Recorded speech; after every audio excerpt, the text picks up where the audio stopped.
Ça s'enchaîne en ce moment et le PSG va encore jouer au Parc des Princes. Cette fois contre Lille et en Ligue 1, ça sera forcément une belle rencontre. Samedi 21 h et nous, forcément, la tradition, le groupe parisien, l'équipe parisienne possible et nos pronostics. Et pour ça, vous le voyez, je suis avec John Lanotte, l'interrupteur, le choupi de notre chaîne Paris Fan. Est-ce que ça va? Ouais, ça va super. Ravi d'être avec toi. Ravi d'être avec vous tous qui nous regardez. Et puis, écoute, on va pouvoir se lancer sur ce dernier match avant le choc de la Ligue des Champions.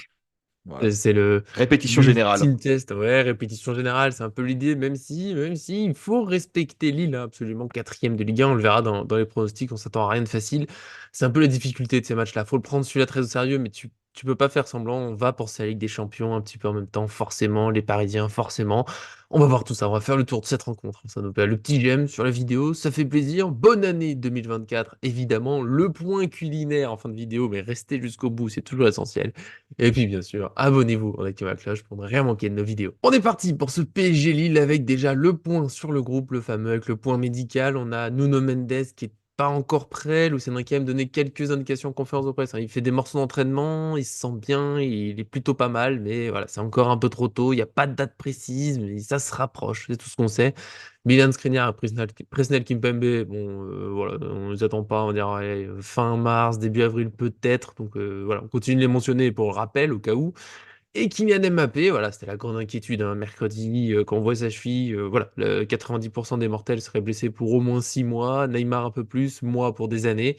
Mais Mbappé, ça va, il a travaillé en salle, bon, mais surtout le PSG l'a précisé, et Luis Enrique aussi, il sera dans le groupe, normalement, voilà, il est même prêt pour jouer. Alors, est-ce qu'il sera titulaire ou pas? Ça sera peut-être un des débats qu'on aura ensuite avec John, mais en tout cas, le PSG l'annonce prêt pour jouer. Il y a Kang In Lee qui est pas blessé, mais juste voilà, il est revenu de la Coupe d'Asie. On avait un petit doute, est-ce qu'il serait là, pas là? Bon bah c'est très clair. Lucien Riquet a dit qu'il est en vacances obligatoires après avoir joué voilà tous les matchs pendant la compétition. Il a enchaîné. Faut qu'il se repose un peu, même s'il se sent bien. Voilà, avec tout ça, je me lance dans une équipe parisienne pas simple à faire. Déjà parce qu'on sait que Luis Enrique nous surprend à chaque fois, qu'on n'a jamais tout bon. Puis en plus, il y a ce match, on l'a dit, il y a Lille à prendre très au sérieux, un match qu'on veut gagner. Il faut se mettre en confiance, il faut prendre du rythme. Et puis, il faut pas non plus se prendre des petites blessures parce que mercredi, ça arrive vite. Mais il y a quand même un peu de temps pour se préparer. Donc en tout cas, Donnarumma dans les buts, voilà, il enchaîne. Je pense pas qu'il va sortir maintenant, même si on sait jamais pour le préserver. Peut-être l'idée c'était, il joue à une semaine de Ligue des Champions et là il se repose. Ça, c'est déjà vu, c'est assez rare, mais c'est déjà vu. Je continue avec Hakimi à droite parce que pour qu'il enchaîne avec le PSG, qu'il apprenne un maximum d'automatisme, sans jouer tout le match, plutôt une sortie en cours de rencontre. Je mets Marquinhos au repos. Alors, j'ai pas vérifié, j'avoue que j'ai fait tête, mais il me semble que Marquinhos est quand même pas mal joué en ce moment. Pas forcément dans les meilleures des formes, donc voilà, peut-être le laisser se reposer un peu, reprendre. Donc, Danilo à sa place, avec Beraldo dans l'axe et Hernandez à gauche. Je sais qu'Hernandez a été fragile, mais bon, il sort de suspension, là, il a eu du temps, donc je pense qu'il peut jouer sans prendre un risque trop particulier. En 6 j'ai mis Ugarte. Parce que Ruiz m'a toujours pas particulièrement convaincu. Si il doit être titulaire, ça peut être, voilà, on fait tourner un peu toi au milieu, on va faire un peu plus de rotation. J'ai sorti Zaïre Emery parce que lui aussi, il a pas mal joué depuis sa blessure, mine de rien, donc peut-être le moment de souffler un petit coup pour un duo Asensio-Vitinha. Je trouve ça quand même pas mal. Asensio, non, je veux le voir au milieu, j'aimerais justement qu'il peaufine le fait de prendre cette place au PSG avant la Ligue des Champions. Et Vitinha, on sait pas trop s'il sera titulaire ou pas. De toute façon, il faut bien aligner des joueurs, il faut aller gagner ce match. Et devant, je pars du fait qu'Mbappé ne sera pas titulaire tout en sachant qu'il est probable qu'il le soit. Et je tente un Dembélé, Ramos, Barcola. On travaille, on essaie de gagner vite. Et puis peut-être Dembélé et Barcola qui sont sortis en Coupe de France. C'est pour ça que je les remets. Ils sont sortis, ils n'ont pas joué le match jusqu'au bout. Peut-être qu'ils peuvent en la démarrer de nouveau. Et puis je vais sortir peut-être 60e, 70e au maximum. Puis Ramos, bon, bien dans le droit de jouer un peu. Colomoni pourrait rentrer. Ce sera peut-être lui le titulaire plutôt que Ramos, mais je continue de militer pour voir ce joueur sur le terrain. Donnarumma, moi, il n'y a aucune raison qu'il ne sorte pas parce qu'il fait une très bonne saison, que Luis Enrique semble Qu'il ne joue compter sur pas. lui. Ou qu'il sorte. Pardon? T'as mélangé. T'as dit qu'il ne sorte pas. Du coup, il n'y a aucune raison qu'il joue. Qu'il joue pas. Bon, alors on l'a refait. Il n'y a aucune raison Vas-y. qu'il sorte, en tout cas, pardon, il y a Voilà, aucune ouais, ouais. raison qu'il sorte du 11 T'avais de tout mélangé. départ. Même en Coupe de France, il n'y a pas d'alternance. Donc voilà. Après, bon, pour le reposer, je veux bien, mais quand tu es gardien, tu cours quand même beaucoup moins que si tu étais ailier gauche ou milieu offensif. Donc, mis à part une Mhm. blessure potentielle, il n'y a aucune raison que tu te reposes ou des choses comme ça. Hakimi côté droit, Marquinhos, Danilo en défense centrale, puisque apparemment c'est la doublette et que Luis Enrique a ses principes de jeu. Je laisserai Beraldo sur le côté gauche parce que je pense qu'on va avoir un peu de changement sur ce match-là en gardant quand même de la qualité pour avoir pour avoir des joueurs à 300% lors de la rencontre de mercredi prochain où je vois une très large victoire du Paris Saint-Germain. Donc Beraldo côté gauche, Ugarte en 6, Emery Vitinha sur le milieu et après là on Mhm. attaque. Et moi, je vois peut-être un Barcola côté droit avec Ramos en pointe et Colomoni côté gauche. Voilà. Donc après, effectivement, on peut voir du Dembélé. Maintenant, Dembélé, il faut pas oublier qu'il était en méforme, voire un peu blessé il y a Oui, peu de oui, temps. oui. Donc c'est peut-être pas le moment de se dire on va le cramer. Voilà. À mon avis, on va essayer de tenter de gérer le match comme on peut parce qu'il y a quand même de la qualité en face et des joueurs que j'ai envie de voir du côté de Lille aussi. Euh, mais à mon avis, voilà, si à un moment on voit qu'on commence à prendre l'eau, on fera des changements assez rapidement à la 60e par exemple. Mais je pense qu'il faut aussi, voilà, Ramos est rentré l'autre jour, il a mis un but assez rapidement. Barcola capable de percuter sur le côté droit et d'apporter des centres intéressants avec Mhm. Hakimi, Emery.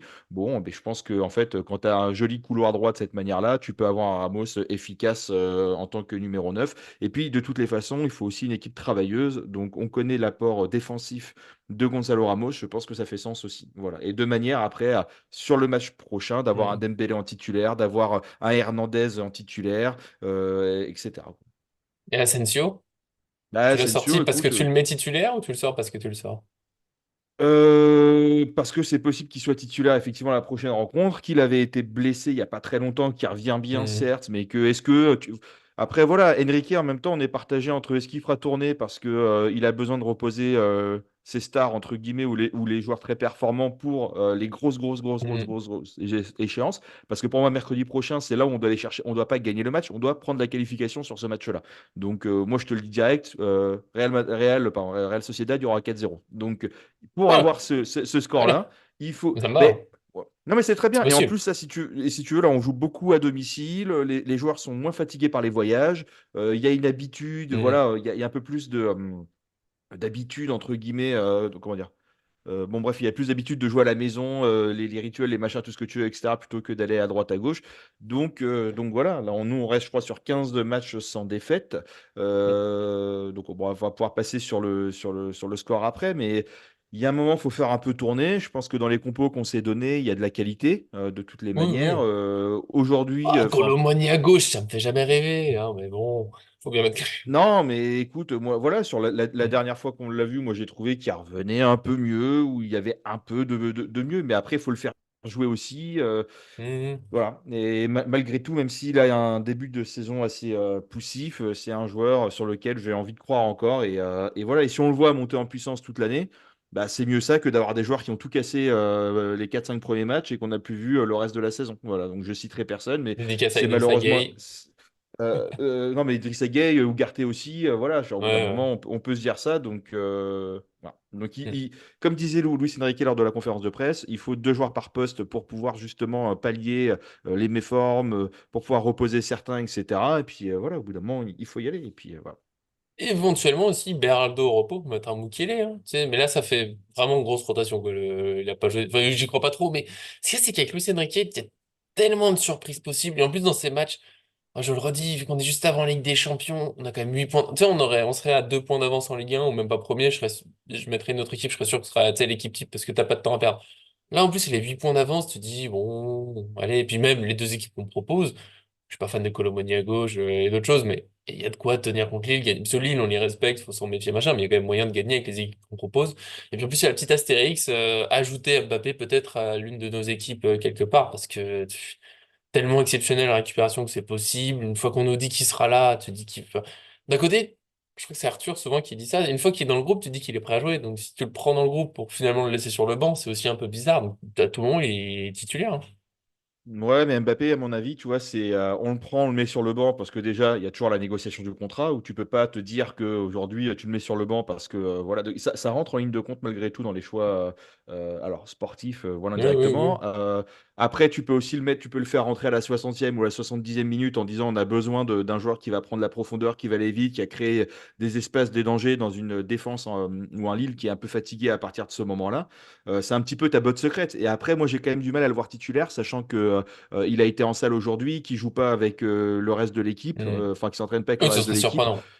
Ouais, ça serait quand même vraiment bizarre. Encore, tu m'aurais dit, il a fait tout l'entraînement, ou il a fait 80% de l'entraînement collectif, je veux bien. Mais là, j'ai quand même un petit doute. Et en vrai, je crois qu'on a quand même, à chaque fois qu'on n'a pas Mbappé dans l'équipe et qu'on se dit comment on va faire, c'est catastrophique. Bah, l'équipe joue bien, l'équipe joue Ah, collectif et on arrive à passer. Donc, si tu veux, j'en veux encore pour preuve le match contre Marseille la dernière fois où il était sorti, je sais plus, à 30e, c'était de la catastrophe. Bon, bah, en fait, on a roulé sur Marseille, doublé de Gonzalo Ramos, si je dis pas de bêtises. Je crois ah que oui, non, mais je Colomani suis pas aussi. inquiet, moi. Attends, Donc oula, voilà, et oula. moi, et Mbappé, alors Gloubi, je t'embrasse encore, mais moi, je lui casse pas de sucre sur le dos, absolument pas. Mais à chaque fois qu'on a vu un Mbappé qui a été blessé, qui revenait de blessure, qui était en méforme et tout ça, et qui était quand même sur le terrain parce que il veut soigner ses Hmm. stats, etc., on a vu un Mbappé très moyen, voire fantomatique. Et c'est factuel. Voilà. Donc moi, Mbappé, je Ouais, faut pas préfère forcer. clairement qu'on se dise, ouais, force pas, on fera rentrer si vraiment on a besoin à un moment parce qu'on galère.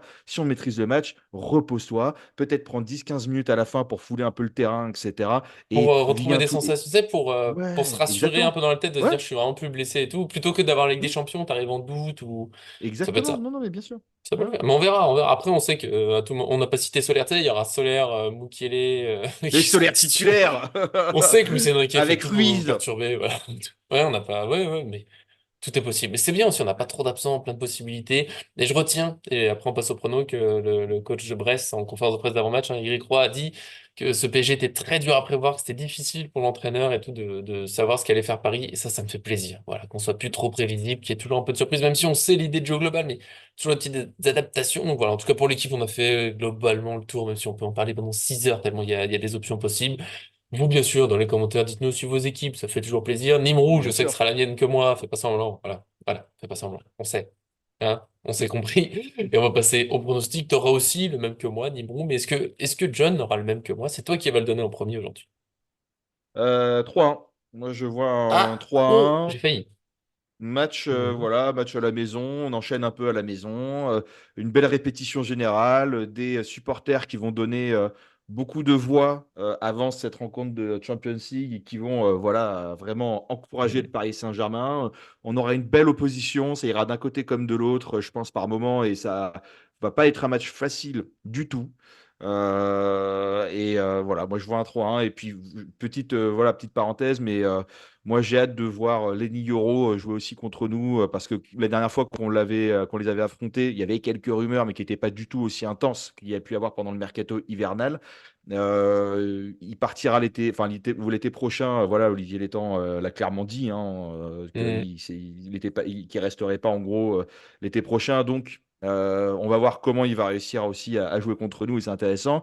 Zegrova, je ne veux pas écorcher son nom, mais Oui, ça va être. Ouais. que moi j'adore et que franchement j'aimerais bien voir en doublure au Paris Saint-Germain parce que d'une technique incroyable. Chevalier, qu'on a aussi souvent énoncé au Paris Saint-Germain potentiellement, etc., ou qui aurait pu être une piste.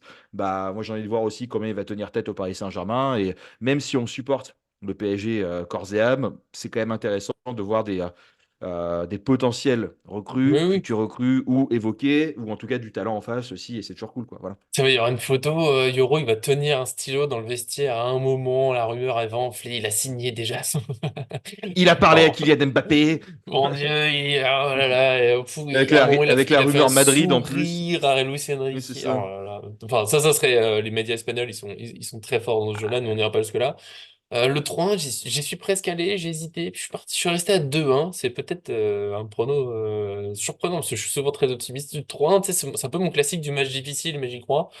Mais là, je sais pas, je vois bien Lille nous. En fait, je vois un beau 2-1, pas le 2-1 pourri que t'arraches le peu, mais Mhm. le 2-1 dans un très beau match avec Lille qui va encore. Il y a eu 1-1 en décembre. Le PSG pouvait gagner le match, mais bon, c'était une question d'efficacité. Mais j'ai l'impression que. Ouais, ouais, on va le gagner. On peut le gagner, clairement, mais bon, après 2-1, 3-1, on sait que ça va vite aussi d'un à l'autre, c'est juste que j'aurais raison. Ça, bon, on le sait aussi, mais ouais, en tout cas, un beau match. Je suis bien pressé de le voir. Je vois pas comment on prend pas un but contre Lille en ce moment. Ça me paraîtrait une belle surprise, mais ça serait pas mal. Voilà, plutôt du gros match. Vous aussi, donnez vos pronos, 2-1, 3-1, autres, match nul, les défaites, vous avez le droit de le dire, on sera triste, enfin bon, et puis bien sûr, pour finir, il faut jamais l'oublier, maintenant c'est la tradition, le plat, parce que quand on affronte un adversaire, voilà, tradition qui vient de chez moi, on essaie de manger un plat de la région. C'était la carbonade en décembre, ça a eu un grand succès, ma famille en redemande, et du coup, je fais encore carbonade, et voilà, John, dans les commentaires, dites-le aussi, John, est-ce que tu vas enfin faire cette tradition? Est-ce que tu arrêtes avec ces pizzas? Mais écoute, moi normalement Pas d'excuses, hein. je serai certainement au pub Ouais. avec des amis, donc ça sera peut-être un fish and chips, voilà. Parce que J'aime s'il y a bien au moins cette des frites, petite c'est pas trop mal. tradition. Mm. Ouais, mais fish and chips, une petite bière épillée, moi je trouve que c'est sympathique, et puis voilà, voilà. Voilà. Normalement, Ouais. c'est ce qui est prévu maintenant. Après, tout Allez, va très très tu vite. m'ajoutes un petit Welsh à tout ça, je suis heureux. On ne peut jamais rien prévoir comme les compos de Luis Enrique. Exactement, exact. D'ailleurs, la rumeur dit que mercredi soir, finalement, je n'ai pas pu manger brestois et qu'on a commandé pizza, mais c'est une autre histoire. Voilà, voilà, ça s'arrête là-dessus, je Il y n'en a des dirai pas plus. pizzerias à Brest, Il y a ça des... va. Si quelqu'un veut avoir le récit, je raconterai ça dans le débrief. Voilà. Mais il y a Je des le veux. pizzerias à Brest. N'oublions jamais, il y a des pizzerias à Lille aussi. Voilà, mais carbonate quand même. Des gros bisous à tous. On débriefe le match lundi, probablement, parce que le dimanche, ça reste très compliqué. Ça reste le jour de la famille. Donc voilà, lundi, posément, en pensant avec des champions, forcément, profiter du match. On espère un joli 2-1, pas un 3-1, parce qu'il faudrait que j'applaudisse John en vidéo, ça me ferait du mal. Des bisous à tous, merci à tous ceux qui nous suivent. À très bientôt sur cette chaîne. Et oui, Et ben ah non, voilà. le débrief, je vais le faire là pour ceux qui vont vraiment jusqu'au bout. Tu vois, là, petite interlude. Ouais, soirée compliquée. Je suis rentré plus tard que prévu. La petite était pénible. Tu sais, les journées où l'enfant il veut tester toutes tes limites. Ça, c'est interdit. Ouais, bah, je vais le faire quand même. Puis après, je chouine. Et après, je pleure. Et donc, il y a eu une flemme de se faire les galettes qu'on mangera sans doute ce week-end. Finalement, on a décalé. Voilà, ma chère femme, je suis rentré au foot, m'a dit, ça te va si on mange pizza finalement? J'ai fait, ah, allez. Sachant qu'on vit au-dessus d'une pizzeria, c'est souvent un argument qui passe. C'est vrai, d'accord. Et ouais. Euh, Et voilà.